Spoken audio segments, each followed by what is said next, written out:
Hi hello everyone. ఈరోజు మనం soya chunks pakodi ఎలా చేసుకోవాలో చూద్దాం. ఫస్ట్ మిల్ మేకర్స్ తీసుకొని, వీటిని మిల్ మేకర్స్ కూడా అంటారు, సోయా చంక్స్ కూడా అంటారు.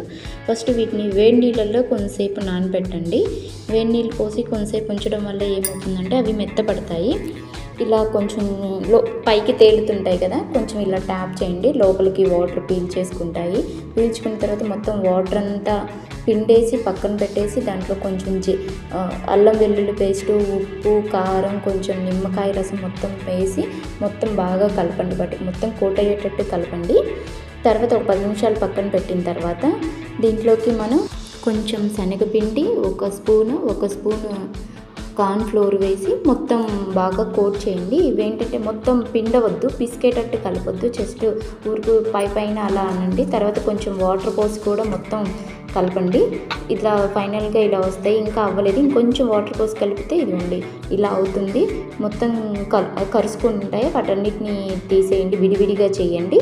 వేసిన తర్వాత స్టవ్ మీద ప్యాన్ పెట్టి ప్యాన్ మీద ఆయిల్ పెట్టేసేసి కొంచెం హీట్ అయిన తర్వాత ఇవి కూడా వేయండి. ఇలా స్లోగా వేసేసిన తర్వాత ఇవి మొత్తం జస్ట్ అలా ట్యాప్ చేస్తే ఆటోమేటిక్గా పైకి వచ్చేస్తాయి. ఇలా స్లోగా మీడియం ఫ్లేమ్ మీద ఉడకనివ్వండి. ఇవి ఏంటంటే చిన్నపిల్లలకి సోయా చంక్స్ చాలా ప్రోటీన్ ఫుడ్, పెద్దవాళ్ళకి కూడా అంతే, డైట్లో ఉన్న వాళ్ళు కూడా బాగా తినొచ్చు ఇవి సోయా చంక్స్.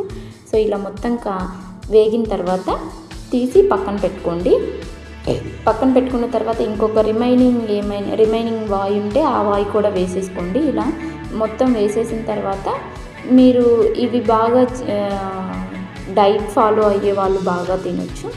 మొత్తం వాయి అంతా అయిపోయిన తర్వాత ఇంకా పక్కన తీసుకోండి. ఇవి చూడండి ఎంత క్రంచీగా కరకరలాడుతుంటాయి, ఒకసారి చూడండి. లోపల మాత్రమే ఎలా ఉంటాయి, లోపల కొంచెం మెత్తగానే ఉంటాయి. అంటే మరీ వయసు అయిపోయిన వాళ్ళు తినలేరేమో అనుకోవద్దు, అందరూ తినగలరు దీన్ని. Thank you for watching. Please subscribe my channel.